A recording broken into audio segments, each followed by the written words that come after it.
അല്ലെങ്കിൽ നിങ്ങളുടെ ലങ്സിൽ ഒപ്പേസിറ്റീസ് ഉണ്ട്, കഫം കെട്ടിക്കിടക്കുന്നുണ്ട്, സെക്രീഷൻ ഒപ്പേസിറ്റീസ് എന്ന് പറയുമ്പോൾ ന്യൂമോണിയ എന്ന് പറയുന്ന ഒരു അസുഖം വരുന്ന സമയത്ത് അത് ഇൻഫെക്ഷൻ ആണല്ലോ. ആ സമയത്ത് നമ്മുടെ കഫം കെട്ടിക്കിടന്നിട്ട് അവിടെ സെക്രീഷൻസ് ഒക്കെ കെട്ടിക്കിടക്കുമ്പോൾ അവിടെ ഒരു ഒപ്പേസിറ്റി ഉണ്ടാവും ചെസ്റ്റ് എക്സ്റേ എടുക്കുമ്പോൾ. ആ ചെറിയ ഒപ്പേസിറ്റീസ് നമ്മൾ ട്രീറ്റ് ചെയ്തില്ല എന്നുണ്ടെങ്കിൽ കൺസോളിഡേഷൻ എന്ന് പറയുമ്പോൾ കുറച്ചും കൂടി സിവിയർ ആവുന്ന സമയത്ത് കുറച്ചും കൂടി ഒരു ഇൻഫെക്ഷൻ കൂടുന്ന ഒരു അവസ്ഥയിലാണ് കൺസോളിഡേഷൻ എന്ന് പറയുന്ന ഒരു ഫൈൻഡിങ് ചെസ്റ്റ് എക്സ്റേയിൽ കിട്ടുന്നത്. അപ്പോൾ അങ്ങനെയുള്ള സമയത്ത് നിങ്ങളുടെ ഡോക്ടർ നിങ്ങളുടെ അടുത്ത് അഡ്മിറ്റ് ആവണം.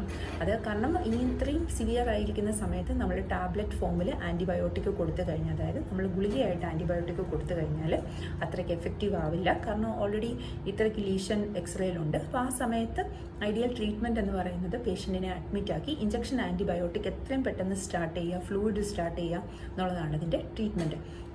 കാരണം നമ്മൾ ഇഞ്ചക്ഷൻ ആൻറ്റിബയോട്ടിക് ശരിക്കും നമ്മൾ കഫത്തിൻ്റെ കൾച്ചർ കഴിഞ്ഞിട്ടാണ് സ്റ്റാർട്ട് ചെയ്യേണ്ടതെങ്കിലും, പക്ഷേ ഇത്രയും സിവിയർ ആയിട്ടൊരു പേഷ്യൻറ്റ് പ്രസൻറ്റ് ചെയ്യുന്ന സമയത്ത്